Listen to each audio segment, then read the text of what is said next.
ये भाई इस स्थान की विशेषताओं के बारे में बता रहे हैं, आइए सुनते हैं। शिव को प्रसन्न करने वाले शिव साधक महाराज पांडित्य व्यास जी इस तीर्थ में आए तो समस्त प्रजाओं को लेकर उनका स्वागत करने के लिए फिर उनसे निवेदन करते हैं, प्रभु आपने इस अवंतिका तीर्थ नगरी में कदम रख के हम लोग धन्य हो गए। यदि आप चाहें, आपने देखा इस नगरी में सुख और काल पड़ा, भूखा और सूखा, यदि आप यहाँ पर तप करेंगे स्वामी बैठ करके भगवान शिव को प्रसन्न करें तो यहाँ पर काल हमेशा तो महर्षि शांतिपुनी व्यास जी ने उनके आग्रह को स्वीकार किया।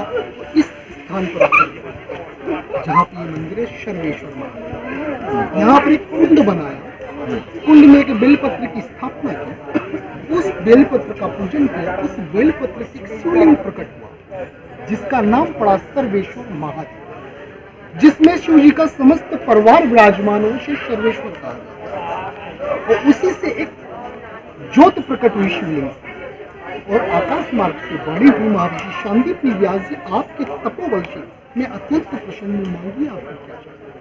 तो महर्षि शांतिपुनी व्यास जी ने आज्ञा की, हे प्रभु मैं अपने पुत्र की खोज में इस तीर्थ में आया और यहाँ पर जो काल पड़ रहा है, भूखा और सूखा मारी पड़ रही, सदा के लिए खत्म हो जाए। तो भगवान शिव जी ने उनको वरदान दिया, है महर्षि शांतिपुनी व्यास जी मैं आपको वर देता हूँ कि जब तक मैं इस तीर्थ में महाकाल ज्योतिर्लिंग के रूप से रहूं, उज्जैन में कदा भी काल नहीं बढ़ेगा। और आप अपने पुत्र के लिए यहाँ पर आए हैं तो आप अपने गुरुकुल को नाम के साथ यहाँ चालू कीजिए। यहाँ दूर दूर से शिक्षक शिक्षा सीखने के लिए आएंगे, इसमें से 2 पुत्र ऐसे भी आएंगे जो आपका खोया हुआ पुत्र आपको गुरु दक्षिणा में देगा। जब महर्षि शांतिपुनी व्यास जी ने इस आश्रम को अपने नाम दिया और आश्रम चालू किया तो लोकल के 18 विद्यार्थी ऑलवेज यहाँ पढ़ाई करने आ जाते हैं। तो पोरबंदर गुजरात से एक गरीब ब्राह्मण जिसे सुदामा कहते हैं, वो भी यहाँ पढ़ने के लिए आता है। और भगवान कृष्ण उस समय उनकी आयु थी 11 वर्ष चाहते थे अपने मामा कंस का वध करना। वध करने के पश्चात इन्होंने सोचा कहाँ जाऊं मैं। काशी जाने वाले थे। काशी में जरासंध नाम का एक राक्षस हुआ करता था जो कंस का साला था। बोले वहां जाऊंगा पुनः मुझे युद्ध करना पड़ेगा, क्यों ना अपनी बुआ कुंती की ससुराल घूम कर आ जाऊं। तो वह अपनी बुआ कुंती की ससुराल अवंतिका तीर्थ आ जाते हैं और उनकी बुआ जी के मार्गदर्शक से वो इस आश्रम तक पहुंच जाते हैं। और यहाँ आकर के महर्षि शांतिपुनी व्यास जी से निवेदन करने लगते हैं, प्रभु मैं आपसे शिक्षा सीखना, क्या आप सिखाएं। तो कृष्ण से शांतिपुनी व्यास जी कहने लगते हैं, जिसका नाम कृष्ण वो स्वयं शिक्षा सीखने के लिए आए। बोला हाँ स्वामी मैं आपके पास शिक्षा सीख, कहीं मेरे साथ छल तो नहीं कर रहा। तो गिड़गिड़ाने लगते हैं धोती को, मैं जानता सब कुछ हूँ मगर शुरुआत कहाँ से करूँ, इसलिए मुझे गुरु चाहिए। हाथी कितना बड़ा होता है, एक तुच्छ सा प्राणी इस पर बैठकर ये समझता है ये मेरे बल से चल रहा, नहीं वो समर्पण से चल रहा। तो मैं बड़ा नहीं,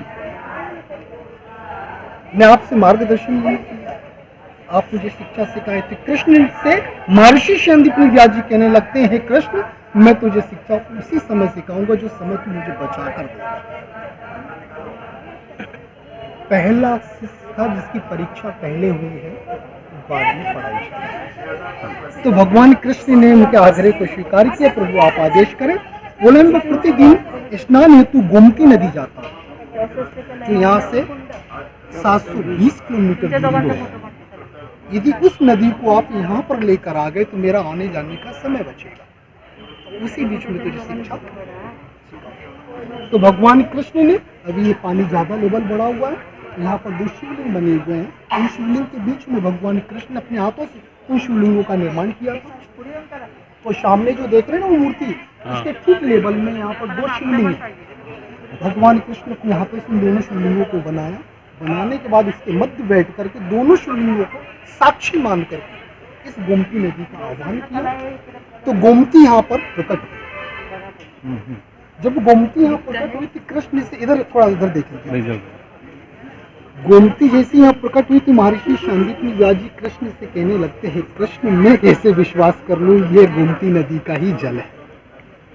तो कृष्ण कहते प्रतिदिन की तरह पुनः स्नान हेतु आप गोमती नदी जाएं, वहां अपने भिक्षा पात्र को और चरण पादुकाओं को उसी गोमती नदी में छोड़ दें। यदि वो दोनों यहाँ से प्राप्त हो जाती तब तो आपको संदेह नहीं। भगवान कृष्ण ने जैसा कहा, महर्षि सांदीपनि व्यास जी वहाँ जाते हैं, अपने भिक्षा पात्र चरण पादुकाओं को वहाँ छोड़ देते हैं, और जैसे जैसे वो अवंतिका तीर्थ की तरफ बढ़ते हैं, गुप्त मार्ग से गोमती नदी के साथ उनकी चरण पादुकाएं यहाँ पर प्राप्त होती है और भिक्षा पात्र। महर्षि सांदीपनि व्यास जी जाते हैं कुंड की तरफ और भिक्षा पात्र को उठा लेते हैं, और जैसे अपनी चरण पादुकाओं को हाथ लगाते हैं वैसे कृष्ण दौड़ते हैं, चरण पादुकाओं को अपने हाथ में लगाते हैं और मस्तक से लगा करके भवामी करके उस स्थान पे स्थापना करा देते हैं जहाँ पर महर्षि सांदीपनि व्यास की गादी, और वहां से उनकी जर्नी चालू होती है ओनली फॉर 64 डेज, 64 दिन में श्री श्री श्री 108 श्रीमद् भागवत 18 पुराण 64 यंत्र 16 विद्या 14 काय 4 वेदों का ज्ञान और हरि गीता का ज्ञान कितने दिन में प्राप्त कर लिया उन्होंने? 64 दिन।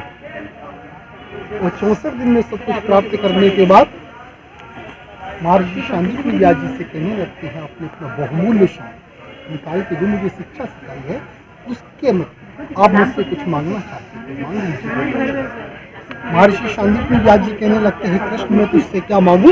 माँ से पूछ ले, माँ की कुछ अपेक्षा हो। तो माँ सुसूसा के पास जाते और कृष्ण अपने आंखों में आंसू भर करके कृष्ण माँ की साड़ी पकड़ के आंचल पकड़ के कृष्ण कहने लगते हैं, माँ निस्वार्थ होकर के 64 दिन पुत्र की तरह तुमने मेरा ख्याल रखा, जो तू मांगेगी वो लाकर मैं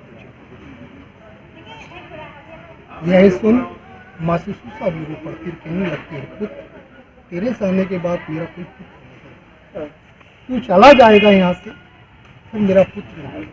मेरे 4-5 पुत्र के 5 पुत्र मुक्त हो चुके हैं, इसमें से एक पुत्र भी लाकर अगर मुझे दे दिया तूने तो मैं धन्य हो जाता, मेरे घर में वापस आ जाए।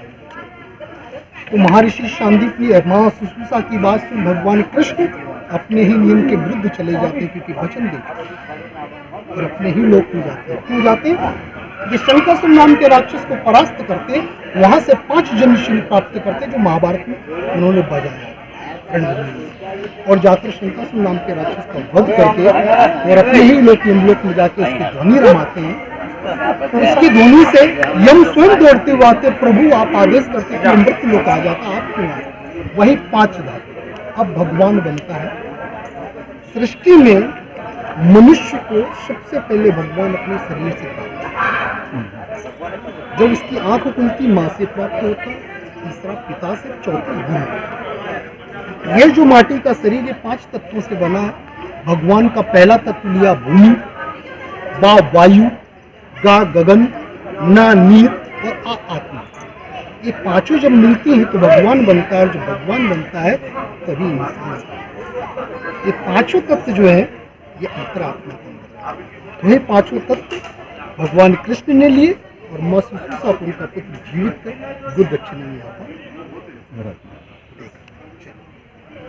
तो इस स्थान पे जो घटनाएं घटित हुई थी आज से 6772 वर्ष पहले, जो आज अपन महसूस कर रहे हैं, और आज जनरेशन 202 मेंबर महर्षि सांदीपनि व्यास जी, वो राहुल व्यास जी खड़े हैं, ये 202री पीढ़ी महर्षि सांदीपनि।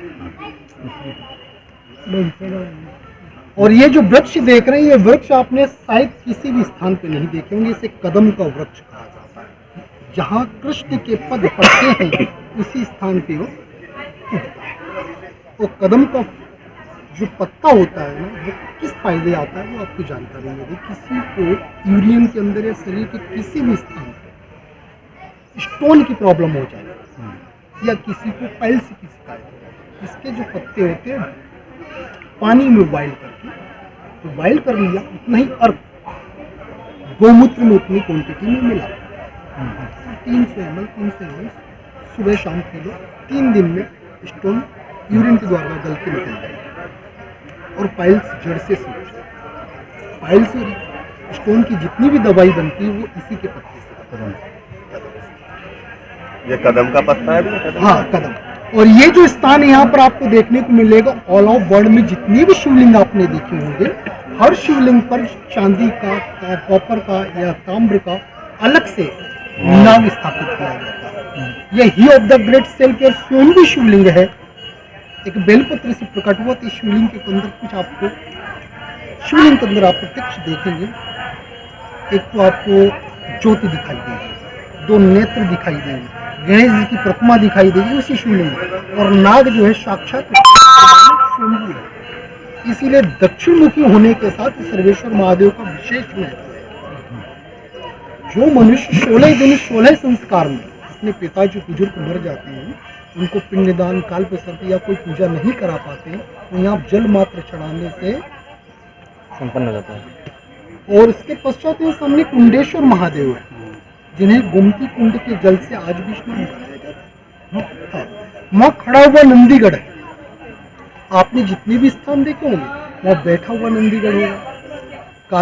आप वहाँ पर जाएंगे काठमांडू, पशुपतिनाथ, वहाँ भी खड़ा हुआ नंदीगढ़ है।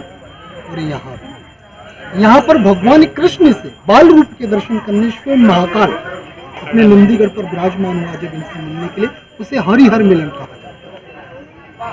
तो कृष्ण और शिव जब गुरु के सम्मान में उठ खड़े हुए, यह देख नंदीगढ़ भी खड़ा हो कि मेरे स्वामी स्वयं खड़े हुए हैं, तो मुझे भी बैठने का अधिकार नहीं। जब से वो खड़ी प्रतिमा है, एक तरफ कुबेर जी को खड़ा कर दिया था, एक तरफ लक्ष्मी को खड़ा कर दिया था। कृष्ण ने माँ जो चाहिए तू ले। उन्होंने दोनों को निगोर कर अपने पुत्र को मांगा, पुत्र लाते हैं। यह जो शांतिपनी आश्रम है, यह गुरुकुल है। यहाँ आज भी भारत का प्रथम गुरुकुल होने, आज भी यहाँ पर बच्चों की पार्टी का पूजन किया जाता है। जिस बच्चे को आप स्कूल में डालते हैं, पहली क्लास नर्सरी से यहाँ पर आए और पार्टी का पूजन कराएं, उसी पार्टी के साथ डालें। यहाँ ओम गणेशाय नमः, ओम सरस्वत्याय नमः, ओम लक्ष्मी नमः, ये 3 चीजें क्यों लिखी जाती है? आपके जीवन में ये तीनों चीजों की कमी आ गई तो आपका जीवन इस दृष्टि से कलयुग में तो अधूरा है। आपके पास ज्ञान नहीं है तो लक्ष्मी का सदुपयोग नहीं है, बराबर है। तो दिनचर्या की शुरुआत जो होती है, यह सृष्टि और सारे शास्त्र यहाँ बताते हैं 18 पर्ण की अवंत का तीर्थ। इसलिए यहाँ का स्मरण मात्र करने से, इस जगह की पार्टी का पूजन करने से बच्चे की जो मेमोरी भी स्ट्रॉन्ग हो जाती है। तो यहाँ भगवान कृष्ण के एक और स्वरूप को देखेंगे आप। ऑल ओवर वर्ल्ड में जितने भी स्थान देखे होंगे कृष्ण के, आपने खड़े हुए बांसुरी को बजाते हुए, गोपी या राधिका के साथ रास रचाते हुए, ठकुलियाँ करते हुए, मगर यहाँ पर बैठकर पढ़ाई करते हुए। सृष्टि में 4 लोग, तो 4 इंच अपने गुरु जी से नीचे बैठे हैं। कितने इंच? 4 इंच। और बैठकर 64 दिन पढ़ाई किए। वह दर्शन आपको सामने आपको करा। तो यह दिखाता है कि मार्ग कि गुरु को जब सम्मान देंगे तब आपके पास ज्ञान है। तो यहाँ भगवान कृष्ण ने जो 4 लोग का स्वामी 4 इंच नीचे बैठ करके यहाँ 64 दिन में सारी शिक्षाएं प्राप्त की। तो यह भारत का प्रथम गुरुकुल है। यहाँ से अपन जर्नी शुरू कर रहे हैं। उसके पश्चात आप लोग जब नर्मदा परिक्रमा जाएंगे तो नर्मदा का ही फुल फॉर्म के अंदर नारी मत्स्य, मनुष्य के अहंकार और ताप को कम करने वाले, जिसने स्वयं कुछ नहीं लिया, सिर्फ देने वाला। नर्मदा की उत्पत्ति है 3 खंडों में, और नर्मदा की उत्पत्ति 5 करोड़ वर्ष पहले इस सृष्टि पे हो चुकी है, जिसे स्वयं समुद्र ने आग्रह किया शिव जी से। शिव कभी नर्मदा को अलग नहीं करते थे, नर्मदा ही शिव की प्रिय है। जैसे ही नर्मदा को अलग किया, शिव को स्वयं आना पड़ा, उनके साथ बहना पड़ा। ये उनके नाम के पीछे हर आया। क्या आया? हर आया। और जितनी भी शिवलिंग की स्थापना होती वो नर्मदा से ही, विदाउट प्राण प्रतिष्ठा कहीं भी स्थापित करो तो सिर्फ नर्मदा से ही क्यों प्राप्त होते हैं। इस सृष्टि में गंगा का स्नान 1 महीने करो, जो पुण्य प्राप्त होता है मात्र 1 क्षण में नर्मदा से हो जाता है। नर्मदा ऑल ओवर बॉडी के ओनली फॉर 1 रिवर जो साउथ से नॉर्थ फाइट करती है, उल्टी बहती है, और 999 नदियां आकर इनसे आग्रह करती है, इनका स्मरण करती है, और स्वयं समुद्र 56 किलोमीटर चलकर आके नर्मदा का स्पर्श करता और आग्रह करता, मगर नर्मदा किसी से नहीं मिलती। और नर्मदा से 999 नदियां और एक समुद्र स्वयं आकर मिलता है। तो आप भी नर्मदा से मिलने के लिए जा रहे हैं, माँ से मिलने के लिए जाए, कहीं कमी ना रह जाए। अपनी कोशिश यही करना, अपने को क्रोध को जितना कम करके अपन चलेंगे उतना सरल रास्ता होगा आपका। और ये एक फैमिली है, एक फैमिली जो घर में थी वो घर तक है। अभी ये फैमिली एक दूसरे का हाथ पकड़ के, जब आप नर्मदा परिक्रमा करें तो मैं ये कहता हूँ 33 किलोमीटर लोग चलते हैं ना, कैसे चल लेते हैं मालूम? एक दूसरे का हाथ, एक दूसरे के साथ। अकेला चलता आदमी थक जाता है, तो एक दूसरों के साथ चलेंगे ना, बहुत जल्दी जर्नी पूरी करेंगे। और मैं तो महाकाल माँ नर्मदा से प्रार्थना को बढ़िया से जर्नी करें और किसी प्रकार से आप लोग वीडियो को लाइक और चैनल को सब्सक्राइब करो। वीडियो अच्छी लगी हो तो कमेंट